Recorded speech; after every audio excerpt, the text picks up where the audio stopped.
Pakistan's short history as a country has been very turbulent. Fighting among the provinces as well as a deep-rooted conflict that led to a nuclear standoff with India prevented Pakistan from gaining real stability in the last 5 decades. It oscillates between military rule and democratically elected governments, between secular policies and financial backing as a frontline state during the Cold War and the war against terrorism. Recent declared states of emergency and the political assassination of former Prime Minister Benazir Bhutto indicate a continuing trend of economic and political instability. Overview. When Pakistan became a country on August 14, 1947, to form the largest Muslim state in the world at that time. The creation of Pakistan was catalyst to the largest demographic movement in recorded history. Nearly 17 million people, Hindus, Muslims, and Sikhs, are reported to have moved in both directions between India and the two wings of Pakistan. The eastern wing is now Bangladesh. 60 million of the 95 million Muslims on the Indian subcontinent became citizens of Pakistan at the time of its creation. Subsequently, 35 million Muslims remained inside India, making it the largest Muslim minority in a non-Muslim state. Scarred from birth, Pakistan's quest for survival has been as compelling as it has been uncertain. Despite the shared religion of its overwhelmingly Muslim population, Pakistan has been engaged in a precarious struggle to define a national identity and evolve a political system for its linguistically diverse population. Pakistan is known to have over 20 languages and over 300 distinct dialects. Urdu and English are the official languages, but Punjabi, Sindhi, Pashto, Baluchi and Seraiki are considered main languages. This diversity has caused chronic regional tensions and successive failures in forming a constitution. Pakistan has also been burdened by full-scale wars with India, a strategically exposed northwestern frontier, and series of economic crises. It has difficulty allocating its scarce economic and natural resources in an equitable manner. All of Pakistan's struggles underpin the dilemma they face in reconciling the goal of national integration with the imperatives of national security. Following a military defeat at the hands of India, the breakaway of its eastern territory, which India divides it from, caused the establishment of Bangladesh in 1971. This situation epitomizes the most dramatic manifestation of Pakistan's dilemma as a decentralized nation. Political developments in Pakistan continue to be marred by provincial jealousies and, in particular, by the deep resentments in the smaller provinces of Sindh, Baluchistan, and the northwest frontier province against what is seen to be a monopoly by the Punjabi majority of the benefits of power, profit, and patronage. Pakistan's political instability over time has been matched by a fierce ideological debate about the form of government it should adopt, Islamic or secular. In the absence of any nationally based political party, Pakistan has long had to rely on the civil service and the army to maintain the continuities of government. The emergence of Pakistan. The roots of Pakistan's multifaceted problems can be traced to March 1940, when the All India Muslim League formally orchestrated the demand for a Pakistan consisting of Muslim-majority provinces in the northwest and northeast of India. By asserting that the Indian Muslims were a nation, not a minority, the Muslim League and its leader, Muhammad Ali Jinnah, had hoped to negotiate a constitutional arrangement that provided an equitable share of power between Hindus and Muslims once the British relinquished control of India. The demand for a Pakistan was Jinnah's and the League's bid to register their claim to be the spokesman of all Indian Muslims, both in provinces where they were in a majority as well as in provinces where they were a minority. Jinnah and the League's main bases of support, however, were in the Muslim minority provinces. In the 1937 general elections, the League had met a serious rejection from the Muslim voters in the majority provinces. There was an obvious contradiction in a demand for a separate Muslim state and the claim to be speaking for all Indian Muslims. During the remaining years of the British Raj in India, neither Jinnah nor the Muslim League explained how Muslims in the minority provinces could benefit from a Pakistan based on an undivided Punjab, Sindh, Northwest Frontier Province, and Baluchistan in the northwest, and an undivided Bengal and Assam in the northeast. Jinnah did at least had tried to get around the inconsistencies by arguing that since there were two nations in India, Hindu and Muslim, any transfer of power from British to Indian hands would necessarily entail disbanding of the unitary centre created by the imperial rulers. Reconstitution of the Indian Union would have to be based on either confederal or treaty arrangements between Pakistan, representing the Muslim majority provinces, and Hindustan, representing the Hindu majority provinces. Jinnah also maintained that Pakistan would have to include an undivided Punjab and Bengal. The substantial non-Muslim minorities in both these provinces were the best guarantee that the Indian National Congress would see sense in negotiating reciprocal arrangements with the Muslim League to safeguard the interests of Muslim minorities in Hindustan. Despite Jinnah's large claims, the Muslim League failed to build up effective party machinery in the Muslim-majority provinces. Consequently, the League had no real control over either the politicians or the populace at the base that was mobilized in the name of Islam. During the final negotiations, Jinnah's options were limited by uncertain commitment of the Muslim-majority province politicians to the League's goals in the demand for Pakistan. The outbreak of communal troubles constrained Jinnah further still.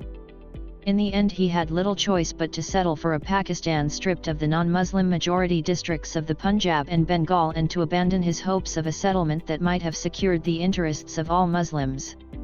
But the worst cut of all was Congress's refusal to interpret partition as a division of India between Pakistan and Hindustan. According to the Congress, partition simply meant that certain areas with Muslim majorities were splitting off from the Indian Union. The implication was that if Pakistan failed to survive, the Muslim areas would have to return to the Indian Union. There would be no assistance to recreate it on the basis of two sovereign states. With this agreement, nothing stood in the way of the reincorporation of the Muslim areas into the Indian Union except the notion of a central authority, which had yet to be firmly established. To establish a central authority proved to be difficult, especially since the provinces had been governed from New Delhi for so long, and the separation of Pakistan's eastern and western wings by 1,000 miles of Indian territory. Even if Islamic sentiments were the best hope of keeping the Pakistani provinces unified, their pluralistic traditions and linguistic affiliations were formidable stumbling blocks.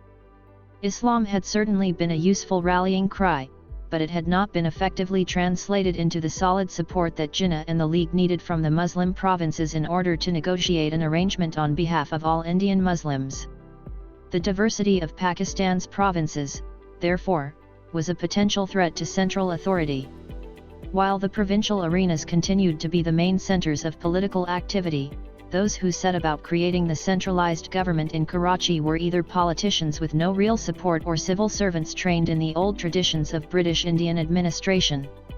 The inherent weaknesses of the Muslim League's structure, together with the absence of a central administrative apparatus that could coordinate the affairs of the state, proved to be a crippling disadvantage for Pakistan overall.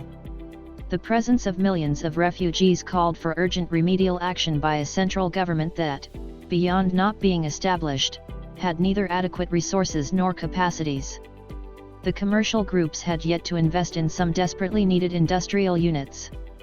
And the need to extract revenues from the agrarian sector called for state interventions, which caused a schism between the administrative apparatus of the Muslim League and the landed elite who dominated the Muslim League. Power and governance. Both the military and the civil bureaucracy were affected by the disruptions wrought by partition. Pakistan cycled through a number of politicians through their beginning political and economic crises. The politicians were corrupt, interested in maintaining their political power and securing the interests of the elite, so to have them as the representative authority did not provide much hope of a democratic state that provided socio-economic justice and fair administration to all Pakistani citizens. Ranging controversies over the issue of the national language, the role of Islam, provincial representation, and the distribution of power between the centre and the provinces delayed constitution making and postponed general elections. In October 1956, a consensus was cobbled together and Pakistan's first constitution declared. The experiment in democratic government was short but not sweet. Ministries were made and broken in quick succession, and in October 1958, with national elections scheduled for the following year, General Muhammad Ayub Khan carried out a military coup with confounding ease. Between 1958 and 1971, President Ayub Khan, through autocratic rule, was able to centralize the government without the inconvenience of unstable ministerial coalitions that had characterized its first decade after independence. Khan brought together an alliance of a predominantly Punjabi army and civil bureaucracy with the small but influential industrial class as well as segments of the landed elite, to replace the parliamentary government by a system of basic democracies. Basic Democracies Code was founded on the premise of Khan's diagnosis that the politicians and their free-for-all type of fighting had had ill effect on the country. He therefore disqualified all old politicians under the Elective Bodies Disqualification Order, 1959, EBDO. The Basic Democracies institution was then enforced, justifying that it was democracy that suited the genius of the people. A small number of Basic Democrats, initially 80,000, divided equally between the two wings and later increased by another 40,000, elected the members of both the provincial and national assemblies. Consequently, the Basic Democracies system did not empower the individual citizens to participate in the democratic process, but opened up the opportunity to bribe and buy votes from the limited voters who were privileged enough to vote. By giving the civil bureaucracy, the chosen few, a part in electoral politics, Khan had hoped to bolster central authority, and largely American-directed, programs for Pakistan's economic development. But his policies exacerbated existing disparities between the provinces as well as within them, which gave the grievances of the Eastern Wing a potency that threatened the very centralized control Khan was trying to establish. In West Pakistan, notable successes in increasing productivity were more than offset by growing inequalities in the agrarian sector and their lack of representation, an agonizing process of urbanization, and the concentration of wealth in a few industrial houses. In the aftermath of the 1965 war with India, mounting regional discontent in East Pakistan and urban unrest in West Pakistan helped undermine Ayub Khan's authority, forcing him to relinquish power in March 1969. Bangladesh secedes. After Ayub Khan, General Aga Muhammad Yahya Khan headed the second military regime from 1969 to 1971. By that time the country had been under military rule for 13 of its 25 years of existence. This second military regime emphasized the extent to which the process of centralization under bureaucratic and military tutelage had fragmented Pakistani society and politics. The general elections of 1970 on the basis of adult franchise revealed for the first time ever in Pakistan's history how regionalism and social conflict had come to dominate politics despite the efforts at controlled development. The Awami League, led by Mujibur Rahman, campaigned on a 6-point program of provincial autonomy, capturing all but one seat in East Pakistan and securing an absolute majority in the National Assembly. In West Pakistan, the Pakistan People's Party, led by Zulfikar Ali Bhutto, had a populist platform that stole the thunder from the Islamic parties. The Muslim League, the oldest political party, captured no more than a few seats, and emerged as the largest single bloc. The prospect of an Awami League's government was a threat to politicians in West Pakistan who, in conspiracy with the military leadership, prevented Mujibur from taking the reins of power. This was the final straw for the East Wing, who was already fed up with their underrepresentation in all sectors of the government, economic deprivation, and then the suppression of the democratic process. An armed rebellion in East Pakistan engendered all of these frustrations, which caused Indian military intervention to crush it. Pakistan was now involved in its third war with India, thus clearing the way for the establishment of Bangladesh in 1971. A democratic government. The dismemberment of Pakistan discredited both the civil bureaucracy and the army. General Yahya Khan was left no choice but to hand all power over to the Pakistan's People's Party, PPP, who saw the formation of a representative led by Zulfikar Ali Bhutto. Bhutto's electoral strength, however, was confined to the Punjab and Sindh, and even there it had not been based on solid political party organization. This, together with the PPP's lack of following in the northwest frontier province and Baluchistan, meant that Bhutto could not work the central apparatus without at least the implicit support of the civil bureaucracy and the military high command. The 1973 constitution made large concessions to the non-Punjabi provinces and provided the blueprint for a political system based on the semblance of a national consensus. But Bhutto failed to implement the federal provisions of the constitution. He relied on the coercive arm of the state to snuff out political opposition and by neglecting to build the PPP as a truly popular national party. The gap between his popular rhetoric and the marginal successes of his somewhat haphazard economic reforms prevented Bhutto from consolidating a social base of support. Thus, despite a temporary loss of face in 1971, the civil bureaucracy and the army remained the most important pillars of the state structure, instead of the citizens of Pakistan who were still struggling to be recognized in the democratic process. Although Bhutto's PPP won the 1977 elections, the Pakistan National Alliance, a nine-party coalition, charged him with rigging the vote. Violent urban unrest gave the army under General Zia-ul-Haq the pretext to make a powerful comeback to the political arena, and on July 5, 1977, Pakistan was placed under military rule yet again and the 1973 constitution was suspended. Upon assuming power, General Zia banned all political parties and expressed his determination to recast the Pakistani state and society into an Islamic mold. In April 1979, Bhutto was executed on murder charges and the PPP's remaining leadership was jailed or exiled. By holding non-party elections and initiating a series of Islamization policies, Zia sought to create a popular base of support in the hope of legitimizing the role of the military in Pakistani politics. The Soviet invasion of Afghanistan in December 1979 caused Zia's regime to receive international support as a stable government bordering Soviet territory. Although Pakistan had now formally disentangled itself from both SEATO and CENTO and joined the non-aligned movement, was regarded by the West as an important frontline state and is a major recipient of American military and financial aid. Despite a string of statistics advertising the health of the economy, murmurs of discontent, though muffled, continued to be heard. On December 30, 1985, after confirming his own position in a controversial Islamic referendum, completing a fresh round of non-party elections of the provincial and national assemblies, and introducing a series of amendments to the 1973 constitution, Zia finally lifted martial law and announced the dawn of a new democratic era in Pakistan. This new democratic era was just as turbulent as Pakistan's previous political history. Major political parties called for a boycott the 1985 election due to the non-party bias platform. In absence of political parties, the candidates focused on local issues that superseded the majority of the candidates' affiliations to particular parties. The Pakistani people were obviously interested in participating in the democratic process and disregarded the urge to boycott.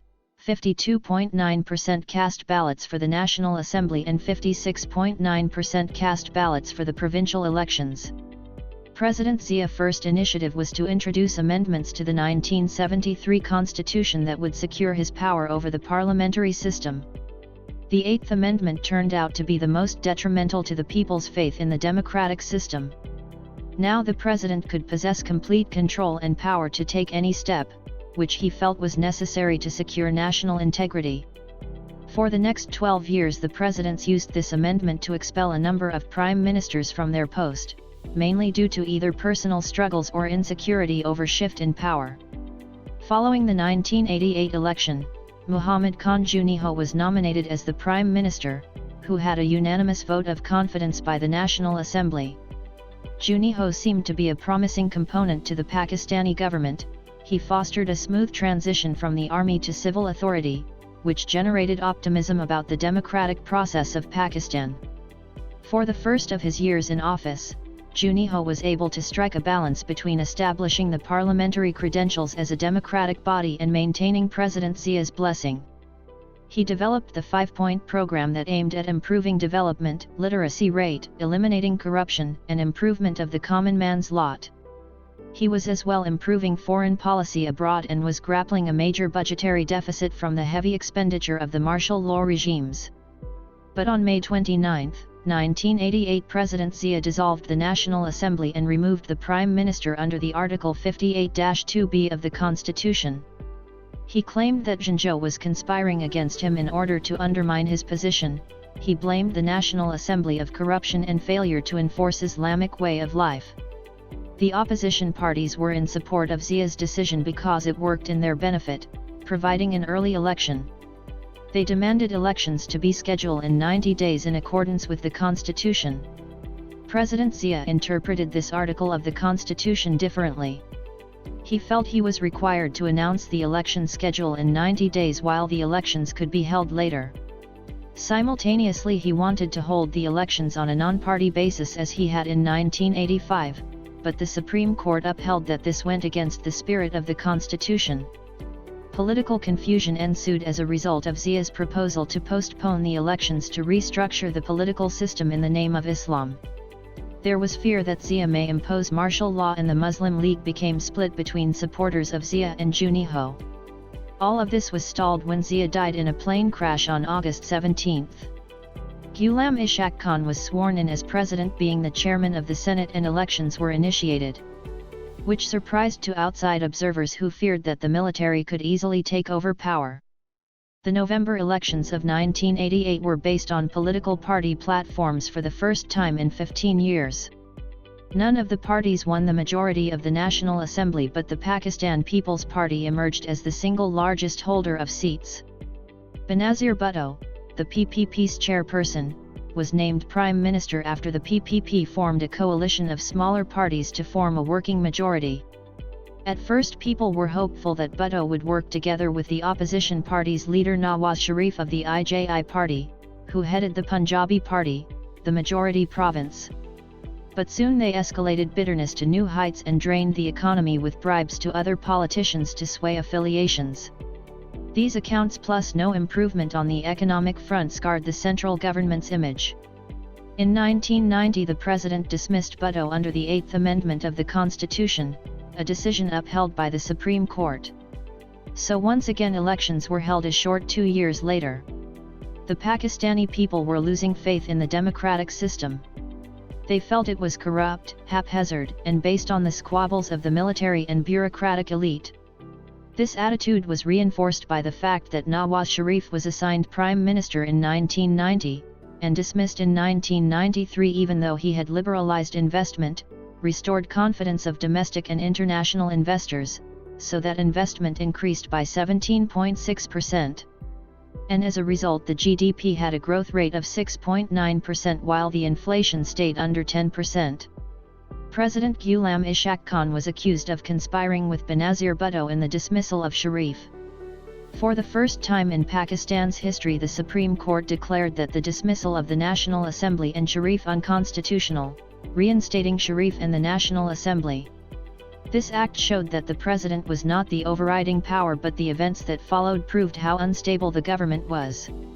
Through bribes and palace intrigues, Ghulam was able to influence a rebellion in Punjab in 1993, which represented Sharif and his party as incompetent. This situation caused an upheaval in the system that resulted in intervention of the Chief of Army Staff General, Abdul Wahid Kaikar. It was agreed that both the President and Prime Minister would resign and new elections would be arranged. An even lower turnout affected the legitimacy of the all-too-frequent electoral process. In this election, the mandate was divided by the same players, the PPP with Bhutto and the Muslim League with Sharif. Sharif had lost the popular support in Punjab, which caused the PPP to claim the majority of the seats. So once again the PPP claimed the majority of the seats and Bhutto was placed as Prime Minister. She was able to get Farooq Ahmed Khan Lagari elected as President, which secured her government against the 8th Amendment. Regardless, Bhutto was unable to run a just government. She fell back into corruption, misuses of state resources, which was detrimental to the Pakistani people. Both the Chief Justice and President wanted to maintain the autonomy of their position in the government, while Bhutto was attempting to override the political system. President Lagari soon dismissed her with the support of the Supreme Court. The public hailed this decision and in February 1997 prepared for new elections, the fifth in 12 years. The voter support for the elections waned proportionately throughout these 12 years. It was obvious that the two leading parties were alternating public support when Sharif and the Muslim League were reinstated as the Prime Minister and Majority Party respectively. The Muslim League used its parliamentary majority to enact a fundamental change in the political system with the introduction of Amendments 13 in the Constitution. The 13th Amendment limited the power of the President to that of a nominal head of state, while restoring the Parliament as the central governmental power. This amendment basically created a check and balance procedure to Article 8, in an attempt to maintain political stability. By 1999, the Eighth Amendment was stripped of the constraints that empowered the President to dissolve the National Assembly or dismiss the Prime Minister. These legislative feats were impressive, but overall the Muslim League's performance was mixed. They inherited a lot of obstacles, an economy that was on the verge of collapse and a political culture of corruption. The May 1998 decision to conduct nuclear tests in response to India's nuclear tests resulted in the imposition of sanctions that stifled the economy even more so. Bhutto's corrupt usage of foreign funds and the freezing of foreign investments further complicated investment relations. Turmoil. Prime Minister Sharif was gaining disapproval on many fronts, for he was perceived to be power-hungry and possibly corrupt. He had forced out the Chief Justice of the Supreme Court and the Army Chief soon after the Eighth Amendment was revised. He was cracking down on the press that did not support him, and his family's firm, Ittifaq Industries, was doing abnormally well in times of economic slowdown, which led to suspicions of corruption. The Army Chief, Jahangir Karamat, was among the many who were worried about Sharif's mounting power. He demanded that the army be included in the country's decision-making process in an attempt to balance the civil government. 2 days later he resigned, putting General Pervez Musharraf in his position. Musharraf had been one of the principal strategists in the Kashmiri crisis with India. He soon suspected that he did not have the political backing of the civil government in his aggressive quest in Kashmir. The combination of Sharif's reluctance in the Kashmiri opposition, mounting factional disputes, terrorism all provided Musharraf with the justification to lead a coup to overthrow the civil government. On October 12, 1999, he successfully ousted Sharif and the Muslim League on the grounds that he was maintaining law and order while strengthening the institution of governance. The Pakistani people thought that this may be on a temporary basis, and once things had stabilized, Musharraf would call for new elections of the National Assembly. But Musharraf has refused to reinstate the National Assembly via elections until October 2002, a deadline set by the Supreme Court. In July of 2001, Musharraf declared himself president before meeting with the Indian Prime Minister to legitimize his authority within the Pakistani government. He has since recalled all regional militant Islamic factions throughout Pakistan and encouraged them to return their weapons to the central government. He has been unwavering on Pakistan's position on Kashmir, which resulted in shortening talks with India. He is now cooperating with the American government and Western world in the coalition against terrorism, which puts him in an awkward position with his Afghanistan neighbors and the fractious groups within Pakistan who sympathize with the Taliban and Osama bin Laden on an ethnic, ideological, and political level.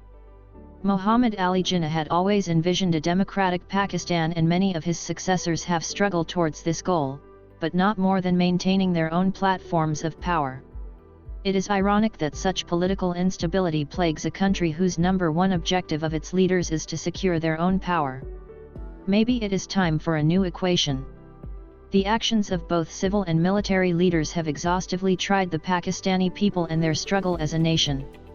Pakistan faces the unenviable task of setting government priorities in accordance with the needs of its diverse and unevenly developed constituent units. Regardless of the form of government, civilian or military, Islamic or secular, solutions of the problem of mass illiteracy and economic inequities on the one hand, and the imperatives of national integration and national security will also determine the degree of political stability, or instability, that Pakistan faces in the decades ahead. But the people and the nation persevere, offering the world great cultural, religious, and intellectual traditions.